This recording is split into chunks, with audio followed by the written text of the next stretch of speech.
Hello everyone. कैसे हैं आप सब लोग। आपके सामने एक बुक का कवर पेज है। बुक का टाइटल है रोमियो एंड जूलियट। कहीं ना कहीं आप सबने इस बुक को पढ़ा ही होगा। नॉवेल के फॉर्म में, एकेडमिक या नॉन एकेडमिक के फॉर्म में एक लव स्टोरी है रोमियो और जूलियट के बीच की। बुक में क्या होता है, कैसे होता है, इसके बारे में डिटेल नहीं जानना चाहेंगे। ब्रीफ में बताना चाहूंगा। दो लवर्स है, रोमियो और जूलियट। आपस में प्यार करते हैं, किसी कारण से उनकी शादी साथ में नहीं हो पाती, साथ में रह नहीं पाते, तो मरने के ठानते हैं। तो जूलियट एक पॉइजन ले लेती है। पॉइजन लेने के बाद क्या क्या होता है, क्या क्या साइन एंड सिम्टम्स मिलते हैं, उसके बारे में थोड़ा सा डिस्क्राइब किया गया है इस बुक में। तो उसके बारे में थोड़ा सा जानकारी जानकारी हम लेना चाहेंगे। जी नहीं, हम टॉक्सिकोलॉजी में बिल्कुल नहीं जाना चाह रहे हैं। हम किसी और टॉपिक में जाना चाह रहे हैं। चलिए जानते हैं किस बारे में जानना चाह रहे हैं। इसके पहले हम जानते हैं कि क्या है, क्या बारे में बात करना चाह रहे हैं हम। तो एक्चुअली रोमियो जूलियट 1600 के आसपास लिखी गई एक बुक है, जो लिखी गई है शेक्सपियर के द्वारा। तो बुक में एक्ट 4 सीन 1 लाइन 102 103 में आसपास एक लाइन है दिस। उसमें लिखा है each part deprived of supple government cell stiff stark and cold appear like that, appear like that. Okay. तो उसमें एक लाइन है, अब मैं उसको हाईलाइट करना चाहूंगा, दिस स्टिफ एंड स्टार्क। मतलब डेथ के समय बॉडी स्टिफ और स्टार्क हो गई है, उसके बारे में बात करना चाह रहे हैं हम। ठीक है। आई थिंक आप सबने समझ ही गए होंगे कि हम किस बारे में जानना चाह रहे हैं। हम बात करना चाह रहे हैं राइगर मॉर्टिस के बारे में। चलिए शुरू करते हैं।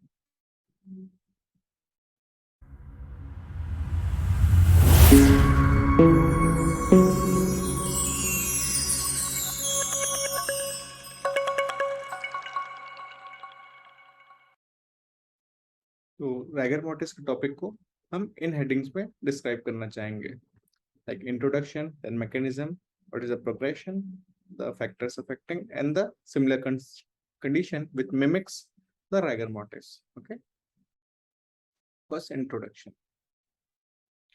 तो होता क्या है मसल्स में डेथ के बाद, तो just after death there is primary relaxation. Body बिल्कुल फ्लैसिड हो जाती है, because there is no muscular, there is no impulse from neurological system. So muscle की टोन बिल्कुल खत्म हो जाती है। थोड़ी देर के बाद राइगर मॉर्टिस होता है। क्या होता है, कैसे होता है, डिस्क्राइब करेंगे हम उसके बारे में। और आखिरी में होता है secondary relaxation, that is because of decomposition. ठीक है। तो rigor mortis, rigor mortis is made up of two words, rigor and mortis. Rigor mean stiffness and mortis mean death. तो बोल सकते हैं इसको कि postmortem stiffness. It is also called as postmortem stiffness. Stiffness after death. तो history के बारे में थोड़ा सा जानकारी जान लेते हैं हम। तो शेक्सपियर 1600 के अराउंड रोमियो जूलियट लिखा था। उसमें राइगर मॉर्टिस के बारे में थोड़ा सा डिस्क्रिप्शन था। निस्टन ने लगभग 200 साल के बाद पहला साइंटिफिक डिस्क्रिप्शन दिया था राइगर मोर्टिस के बारे में। आप जान सकते हैं साइंटिफिक डिस्क्रिप्शन 200 साल पहले आया, पर एक नॉन मेडिको शेक्सपियर ने 200 साल पहले उसके राइगर मोर्टिस को डिस्क्राइब कर चुका था। बैंडल स्मिथ ने एटीपी का रोल के बारे में बताया था राइगर मोर्टिस के। और शबीरो ने किस तरह से वो प्रोग्रेशन होता है राइगर मोर्टिस का फ्रॉम हेड टू डाउनवर्ड, उसके बारे में बताया था। फिर बेंडल की स्टडी आई थी मसल कंट्रैक्शन के बारे में, एक्टिन मायोसिन फिलामेंट्स के बारे में बात कर रहे थे। और देर आर सीरीज ऑफ अलग अलग साइंटिस्ट थे, अलग अलग रिसर्चर्स थे, उन्होंने जानकारी इसके बारे में बताई थी। और हक्सले ने दो भाई थे, उन्होंने sliding filament theory, the most famous theory, most accepted theory for muscle contraction दी थी। तो आप देख सकते हैं 1974 में स्लाइडिंग फिलामेंट थ्योरी दी गई, और 1811 में निस्टन ने डिस्क्राइब किया था राइगर मॉर्टिस को। और उसके भी काफी पहले शेक्सपियर ने डिस्क्राइब कर चुका था राइगर मॉर्टिस किस तरह से होता है। ठीक है। हम जाना चाहेंगे मैकेनिज्म पे। तो मैकेनिज्म कैसा होता है इसका, तो पहले मैं बताना चाहूंगा मसल्स के बारे में। तो मसल में आप देख सकते हैं ये नीचे वाला जो मसल है, this is myosin, this is the myosin head, this is the actin, this is actin filament, this is troponin, troponin molecules over actin. Okay.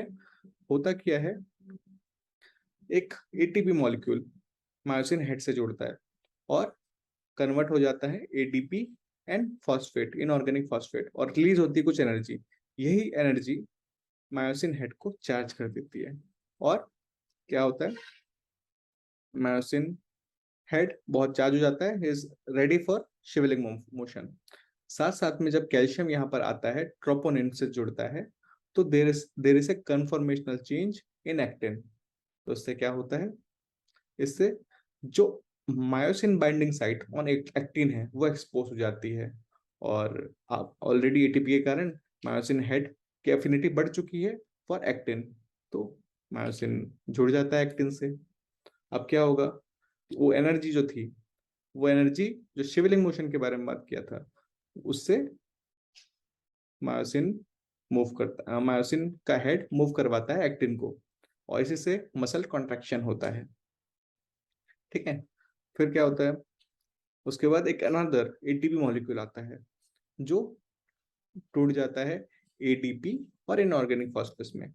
तो एडीपी जो है मायोसिन हेड में जुड़ता है, और उसका जो डिश और मायोसिन और एक्टिन के बीच में जो क्रॉस ब्रिज बना होता है उसको ब्रेकअप करता है। इसके ब्रेक करने के साथ ही मसल कॉन्ट्रैक्शन वहीं बंद हो जाता है।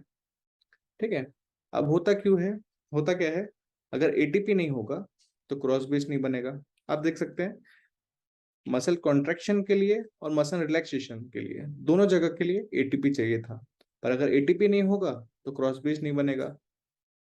क्रॉस ब्रिज नहीं बनेगा, रिलीज नहीं होगा, क्या कह सकते हैं आप, रिलीज नहीं होगा, क्रॉस ब्रिज रिलीज नहीं होगा, और there will be sustain stiffening, और सस्टेन स्टिफनिंग को ही हम राइगर मोर्टिस कहते हैं।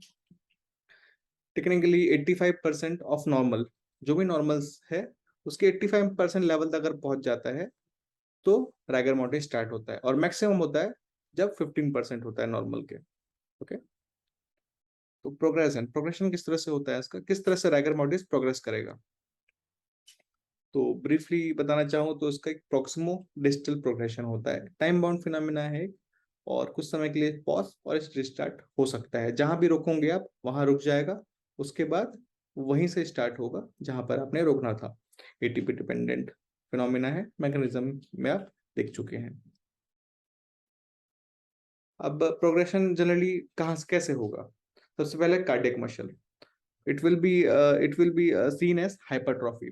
अब हाइपरट्रॉफी है रैगर मोर्टी से आप एक्सक्लूड करना पड़ेगा, उसके वेट से, साइज से, थिकनेस से हट के। इनवॉल्यूंटरी मसल्स जो होगी उसमें जैसे क्यूटिस आर्सिना, गूज बम्प हो जाते हैं, रोंगटे खड़े हो जाते हैं, तो वो आपको दिख सकता है। Semen ejection, ejaculation from tip of the penis, ये भी आपको दिख सकता है। इसके बाद होता है वॉलंटरी मसल्स। वॉलंटरी मसल जो नेस्टन ने 1811 में दिया था, आपने देख ही लिया था।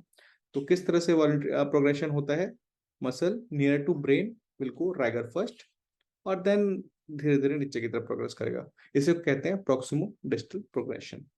Okay, order order of appearance पहले कहाँ पर आएगा, तो जैसे कि बात की ऊपर से लेकर नीचे की तरफ आता है, तो सबसे पहले आईलिड्स की तरफ आएगा, फिर jaw and neck, TMJ muscles में आएगा, उसके बाद अपर लिम में आएगा, फिर लोअर लिम में आएगा, और लास्टली फिंगर्स एंड टोस। सोच रहे हैं कि फिंगर्स एंड टोस में अलग से क्यों आ रहा है, तो उसकी भी अलग अलग थ्योरी दी गई है, उसके बारे में भी हम बात करेंगे। अब बात यह है कि हर मसल में एक साथ क्यों नहीं आता, क्यों प्रॉक्सिमल डिस्टल क्यों होता है, सीक्वेंस में ऐसा क्यों आता है, तो उसकी अलग अलग थ्योरीज दी गई है। पहली थ्योरी है शपीरियस थ्योरी। उसमें बोला जाता है कि प्रॉक्सिमल जो मसल्स है काफी शॉर्ट और लेस बल्कि होती है, और जो लॉन्गर लेंथ की जो लार्ज मसल है उसमें मूवमेंट ज्यादा होता है, इसलिए शॉर्ट में जो शॉर्ट मसल्स में जो राइगर मोर्टिस है वो जल्दी दिखता है कंपेयर टू लार्जर मसल। ये तो शपीरियर थ्योरी हो गई। दूसरी थ्योरी है रेड मसल थ्योरी। वो कहते हैं कि रेड मसल्स जो कि प्रॉक्सिमल पार्ट में ज्यादा होती है उसमें राइगर मोटिव जल्दी आता है, तो ये भी ठीक है। अगली है इंसर्शन टेंडन थ्योरी। इसमें कहते हैं कि शॉर्ट टेंडन जो अपर लिम में अपर सेगमेंट ऑफ बॉडी में ज्यादा होता है तो वहां पर जल्दी राइगर होता है, तो उस तरह से एक्सप्लेन करने की कोशिश की गई है। और अगली थ्योरी है कूलिंग थ्योरी। उसमें बोला जाता है डिस्टल जो मसल्स होती है वो बहुत लार्ज होती है, और कहती है और उसमें जो लॉन्गर टाइम लेता है ग्लाइकोजन और एटीपी को डिप्लीट करने में, क्योंकि मसल ज्यादा ज्यादा बड़ी है तो उसमें ज़्यादा टाइम भी लगेगा, ग्लाइकोजन का कंटेंट उसमें ऑलरेडी स्टोरेज ज्यादा है, ऐसा माना जाता है। तो इस कारण से उसमें लोअर लिम्ब में डिलेड राइगर मोर्टिस अपीयर होता है। कौन सी थ्योरी सही है कौन सी थ्योरी गलत है कहना थोड़ा मुश्किल है, बट ये सारी थ्योरी है, इसके थ्रू एक्सप्लेन कर सकते हैं सारे प्रोग्रेशन को आप। तो फेसेस की अगर बात करें तो देयर विल बी 4 स्टेजेस। पहले डिलेड पीरियड, इस समय एटीपी पूरी तरह से 85% के लेवल, क्रिटिकल लेवल पे नहीं आया होता है। क्रिटिकल लेवल पे नहीं आया हुआ था होता है तो राइगर मोर्टिस स्टार्ट नहीं हुआ होता है, तो देयर विल बी नथिंग। उसके बाद होता है ऑनसेट पीरियड। ऑनसेट पीरियड में क्रिटिकल थ्रेशोल्ड में आ चुका होता है, राइगर स्टार्ट अभी फिलहाल जस्ट ही स्टार्ट हुआ होता है, जस्ट स्टार्ट होने ही वाला होता है, 85 की क्रिटिकल लेवल तक आ चुका है, जस्ट राइगर स्टार्ट होने वाला है। And then the third stage is rigor. यहाँ पर ये इरिवर्सिबल स्टेज है, यहाँ से there is no turning back. और उसके बाद जैसे जैसे टाइम बीतेगा बॉडी डिकम्पोजिशन होना शुरू होगा, मसल्स जो प्रोटीन होता है अपने आप में वो खराब होना शुरू होगा, तो रिजोल्यूशन होना शुरू हो जाएगा।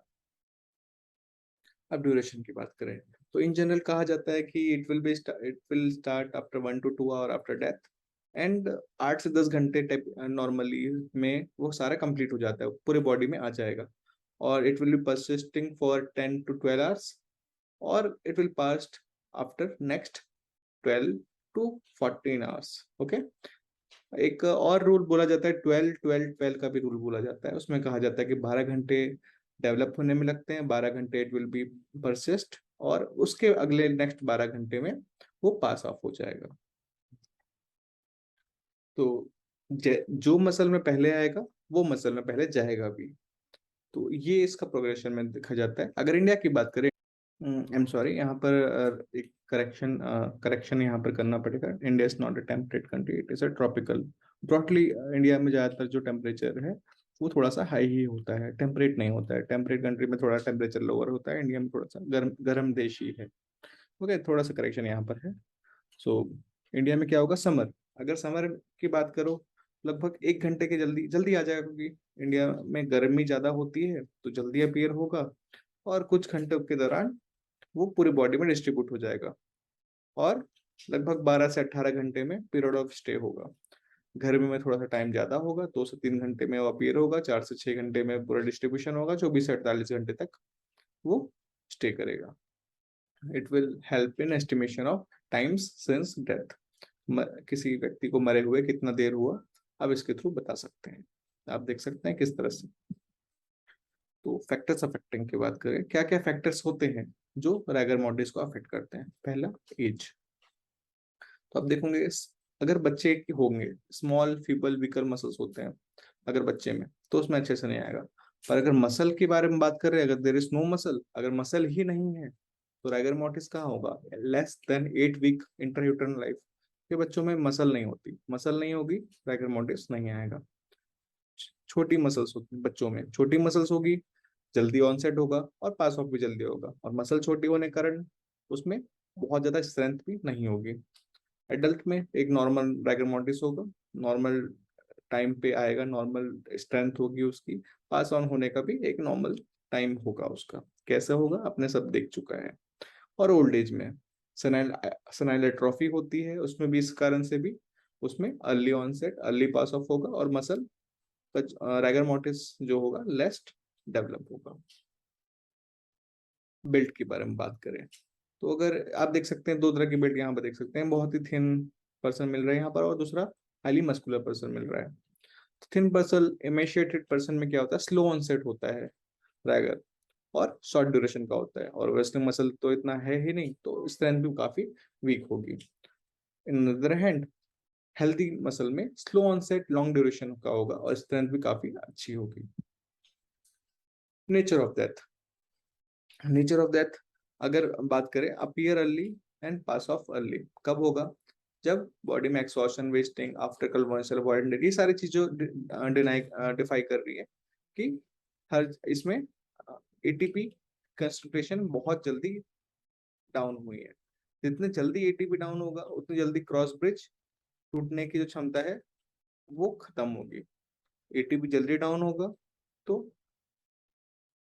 क्रॉस ब्रिज लंबे समय तक बना रहेगा। तो ये सारे कंडीशन में जल्दी आएगी और जल्दी पास ऑफ भी होगी। पर देर इज अनदर कंडीशन जिसमें अपीयर और पास ऑफ लेट होगा। किसमें? Asphyxia, carbon monoxide poisoning, haemorrhage, pneumonia जैसे केसेस में।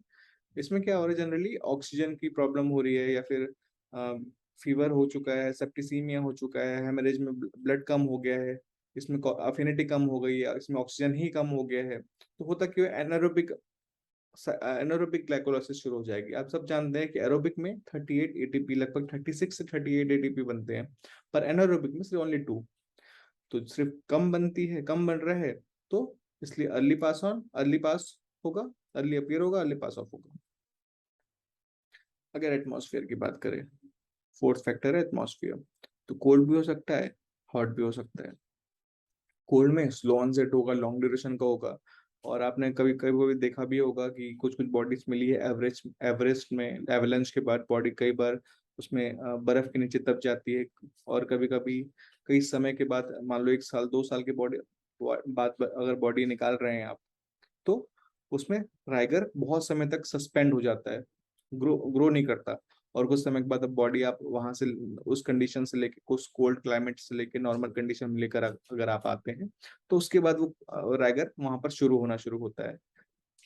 ठीक है, राइगर वहां पर पॉज हो चुका था, और उसके बाद जब टेम्परेचर नॉर्मल हुआ तो वैसे ही राइगर दोबारा स्टार्ट हुआ उसी स्टेज से। ओके। और दूसरा कंडीशन है हॉट। हॉट कंडीशन में क्या होता है, जल्दी ऑनसेट होगा और शॉर्ट ड्यूरेशन का होगा। होता यूं है कि आपको सबको पता है कि कैल्शियम का बहुत अच्छा रोल है इसमें, राइगर मोर्टिस में। तो हाई टेम्परेचर में क्या होता है, जो सार्कोप्लाज्मिक रेटिकुलम है जिसके अंदर कैल्शियम होता है, तो वो जो सेल ऑर्गेनेल सार्कोप्लाज्मिक रेटिकुलम है उसकी मेम्ब्रेन अनस्टेबल हो जाती है और कैल्शियम रिलीज होना शुरू होता है। High amount of calcium release होने के कारण मसल, जो मायोसिन हेड और एक्टिन है, वो आपस में जुड़ जाते हैं, क्रॉस ब्रिजिंग हो जाती है और स्टिफनिंग हो जाती है, जिसको हम राइगर मोर्टिस कहते हैं। ज्यादा कैल्शियम होगा तो जल्दी ऑनसेट हो जाएगा। ठीक है। एक ओजावा नाम के साइंटिस्ट है, ओजावा एट एल, ने एक पेपर लिखा हुआ था, उसमें हम देख सकते हैं अगर 50 डिग्री के टेम्परेचर है उसमें बहुत जल्दी राइगर आ रहा है। ये डॉग में किया गया था वैसे बेसिकली एक्सपेरिमेंट, पर आप सेंस समझिए, 50 डिग्री के आसपास टेम्परेचर में बहुत बहुत जल्दी राइगर मोर्टिस डेवलप हो रहा है। पर जैसे जैसे आप टेम्परेचर कम कर रहे हैं तो देख सकते हैं आप टाइम बढ़ने लग रहा है। ओके। तो इससे भी आप देख सकते हैं कि किस तरह से टेम्परेचर अफेक्ट करता है ड्यूरेशन ऑफ राइगर मोर्टिस। तो कुछ सिमिलर कंडीशंस होती है जो राइगर मोर्टिस जैसी ही लगती है पर राइगर मोर्टिस होती नहीं है, जिसका आपको ध्यान रखना पड़ेगा प्रैक्टिकल लाइफ में। जैसे पहला, टेम्परेचर का इफेक्ट। उसमें क्या है, हीट भी हो सकता है, कोल्ड भी हो सकती है। तो बॉडी क्या होगी, अगर बहुत ज्यादा हीट टेम्परेचर, जैसे बर्न की बॉडी अगर आप देखते हैं, तो बर्न में प्रोटीन कोगुलेशन और डीनेचुरेशन हो जाएगा, जिस कारण से बॉडी बहुत स्टिफ लगेगी। कोल्ड में क्या होगा, बायोलॉजिकल फ्लूइड्स और कनेक्टिव टिश्यूज वो फ्रीज हो जाएंगे और बॉडी स्टिफ हो जाएगी ऑब्वियसली। केमिकल के कारण भी वही प्रॉब्लम होगी, केमिकल से प्रोटीन कोगुलेशन, डीनेचुरेशन हो जाएगा और बॉडी स्टिफ हो जाती है। डिकम्पोजिशन में गैस एक्यूमुलेशन हो जाएगा, पुट्रिफिकेशन जो वाली गैस है वो सारी बॉडी में भर जाती है, और उस कारण से बॉडी बहुत स्टिफ लगने लग जाती है। इसको भी लोग राइगर मोर्टिस से कंफ्यूज कर सकते हैं। अगला कंडीशन है वायलेंस वाली कंडीशन। कोई भी वायलेंट डेथ होती है, तो जैसे किसी आदमी ने, आपने देखा होगा सीआईडी, आपने देखा होगा बहुत सारे चैनल में देखा होगा, कोई व्यक्ति अगर गन लेके किसी अपने आप को सुसाइड कर रहा है, मान लो गन से किसी का सुसाइड कर रहा है, तो वो गन उसके हाथ में ही रह जाती है। बहुत कोशिश की जाती है कि वो हाथ खोल दे, हाथ खोल दे, पर हाथ नहीं खुलता। तो व्हाट इज, उसमें क्या हो रहा है, उसमें आदमी जब अपने आप को मारना चाह रहा है तो बहुत ज्यादा स्ट्रेस में है, बहुत ज्यादा स्ट्रेस में होने के कारण उसमें बहुत जल्दी एटीपी जो है वो डिप्राइव हो रहा है, उस ऑर्गन, उस पर्टिकुलर रीजन से, बहुत जल्दी एटीपी डिप्राइव होने के कारण बहुत जल्दी रैपिडली रैगर मोर्टिस डेवलप होता है। It is an extreme variant of rigor mortis. Cadaveric spasm आप कैटाप्लेक्टिक रिजिडिटी या इंस्टेंटेनियस राइगर या पोस्टमार्टम स्पाज्म भी कहते हैं। हाँ, और एक और चीज है, प्राइमरी रिलैक्सेशन इसमें नहीं होगा। तो जो बताया था गन, गन लेके आदमी ने अपने आप को मारा, तो गन रिलीज नहीं होगी, प्राइमरी रिलैक्सेशन नहीं आएगा। एक बार पकड़ लिया और मर गया तो वो ऐसे ही रह जाएगी, वो हाथ बिल्कुल हिलेगा नहीं। तो कुछ फीचर्स है रैगर मॉर्टिस और कैडावरिक स्पाज्म के। जैसे रैगर मॉर्टिस में कुछ एक डिले होता है, पर इसमें बिल्कुल भी नहीं होगा। इस दोनों में ही एटीपी का डिप्लीशन होता है, पर टाइगर मॉर्टिस में धीरे धीरे डिप्लीट होता है, और जहाँ की और दूसरे में इसमें कैडावरिक स्पाज्म में बहुत बिल्कुल ही एग्जॉस्ट हो जाता है। प्री एग्जिस्टिंग कंडीशन के बारे में बात करें तो बाकी सारे फैक्टर्स अफेक्टिंग आपने पढ़ ही लिया है, वो सारे तो है ही। पर साथ में कैडावरिक स्पाज्म की बात करें तो एक्साइटमेंट, एग्जॉशन, नर्वसनेस, स्ट्रगल, ये सारी चीजें उसको बहुत इन्फ्लुएंस करती है। मॉलिक्यूलर डेथ रैगर मॉर्टिस के लिए जरूरी है, पर सीएस में नहीं है।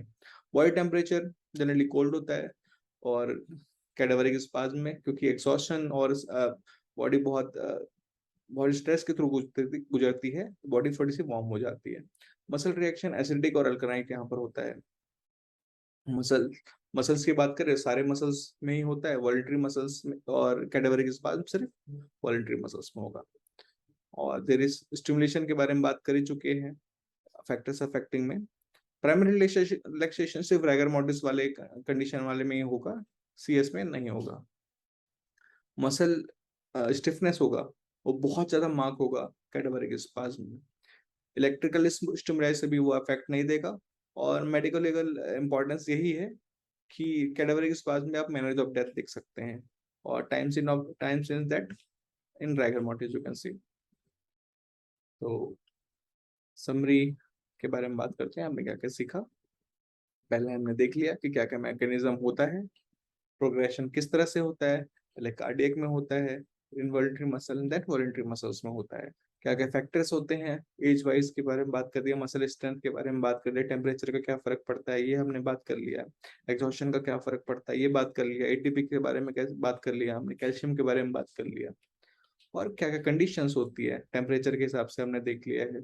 हमने देखा है केमिकल का कैसा इफेक्ट पड़ता है, हमने देखा है कि कैटावरिक स्पाज्म में क्या होता है। तो ये सारी कंडीशन जो मिमिक करती है राइगर मॉर्टिस को। और if you have any doubt तो आप उनसे बात कर सकते हैं। This is all the basics rigor mortis. Okay, thank you.